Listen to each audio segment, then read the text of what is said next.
L'entrepreneur québécoise d'origine haïtienne, Fabienne Collat, milite depuis plus de 15 ans pour promouvoir la diversité culturelle dans les arts et la culture. Elle a créé pas moins de 8 festivals couronnés de succès au Canada, aux États-Unis, en Haïti également. Elle a été nommée par le Women's Executive Network comme l'une des 100 femmes les plus influentes de 2019 au Canada. Fabienne Collat, bonjour. Bonjour. On va revenir un peu sur votre parcours. Vous êtes comédienne également. Vous êtes arrivée au Québec à l'âge de 24 ans, c'est ça? Oh mon Dieu, vous êtes très bon, oui, absolument. On a fait le bon calcul. Et en espérant percer un peu ici, finalement, comme ça, vous êtes devenue femme d'affaires. Oui, je pense que j'ai toujours été entrepreneur parce que quand j'étais en Haïti, par la force des choses, je vendais toutes sortes de choses, je démarchais des initiatives, des produits, etc. Donc, c'était peut-être déjà en moi. Et ici, l'atmosphère était juste propice pour que je reprenne ce chapeau-là. Mais cette fois-ci, pour une bonne cause, pour faire avancer la diversité dans les arts et devant et derrière la caméra. Et on vous surnomme la reine des festivals, c'est pas pour rien. Là, je faisais le décompte, on en perd un peu le décompte, mais vous avez fondé plusieurs festivals, dont le Festival international du film Black de Montréal. Et là, vous... De Toronto, d'Halifax. Là, on vient de lancer... 9e, parce qu'on vient d'annoncer la création du Festival du film Black de Salvador à Bahia, au Brésil. C'est la ville où il y a le plus de Noirs à l'extérieur de l'Afrique. C'est une ville où il y a à peu près plus de 80% de Noirs au Brésil. Donc, c'est extraordinaire. Et là, on avait le maire qui était avec nous et c'est avec nos partenaires G-Rose. C'est extraordinaire. On est très contents que l'expertise canadienne soit reconnue à l'extérieur de nos frontières pour faire avancer la diversité. Et en plus de 9 festivals, vous avez une fondation. Oui. La Fondation Fabienne Collat. Parlez-nous un peu de l'objectif de cette fondation-là. Ah, merci, parce que souvent, on me parle des festivals et moins de la Fondation. En fait, la Fondation Fabienne Collat est à l'origine de tout ce mouvement de la diversité à l'écran qu'on a créé il y a 15 ans à peu près.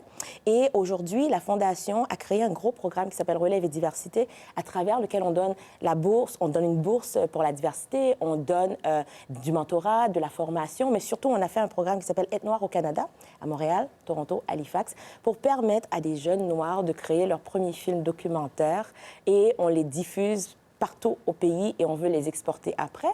Donc, c'est extraordinaire parce qu'on veut créer la prochaine génération de Spike Lee, de Ava DuVernay, un peu partout au pays également. On va revenir dans quelques secondes sur votre cheval de bataille, justement, cette diversité à l'écran et derrière la caméra.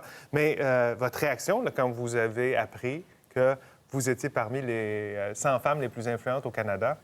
Bien, je suis fière, je suis honorée parce que je partage ça avec toutes les femmes d'Haïti, du Québec et surtout les femmes des minorités visibles parce qu'on n'est pas souvent nombreuses. Il n'y a pas beaucoup de femmes de minorités visibles représentées dans ces genres de prix-là. Et je suis honorée d'être là et souvent l'une des rares femmes de minorités visibles. Mais il est temps qu'on soit plus nombreux aussi. Parce que ces femmes-là brillent dans l'ombre, elles sont extraordinaires, elles ont beaucoup de talent. C'est pas le talent qui manque, c'est les opportunités. Donc, moi, je veux être cet exemple-là pour dire, hey, il y en a d'autres, je ne suis pas la seule non plus. Et parlons justement de votre cheval de bataille qui est de militer pour la diversité devant, derrière la caméra. Quel constat vous faites là, à ce début d'année 2020? Est-ce qu'il y a du progrès? Il y a du progrès.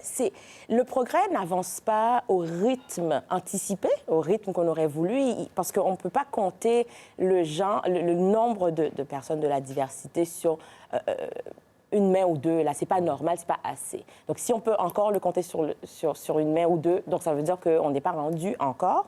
Mais je pense qu'il y a des progrès qui ont été faits.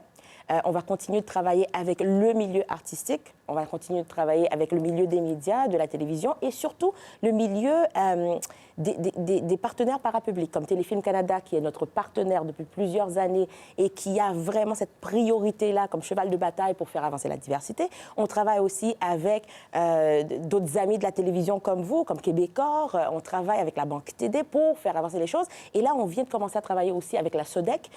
Louise Lantagne est très préoccupée par cette cause-là. Donc, je pense que ça passe beaucoup par là, mais aussi, ça prend un effort concerté du fédéral, du municipal, du provincial pour vraiment éradiquer ce phénomène-là en octroyant des incentives, en octroyant des fonds et aussi en pénalisant ceux qui excluent.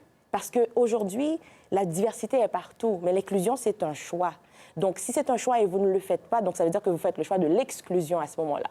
Et je pense que ça ne peut pas passer inaperçu. On est en 2020, donc c'est la diversité ou rien, quoi. Et espérons donc que 2020 apportera un pas de plus dans la bonne direction. On travaille fort et puis on veut avancer et puis je pense qu'on est sur la bonne voie. Et vous devenez donc un symbole, un exemple à suivre, entre autres, pour les femmes d'affaires qui voudraient se démarquer. Fabienne Collat, merci beaucoup d'avoir été avec nous. Et félicitations pour cette nomination au sein des 100 femmes les plus influentes au Canada. Merci beaucoup. Merci à vous.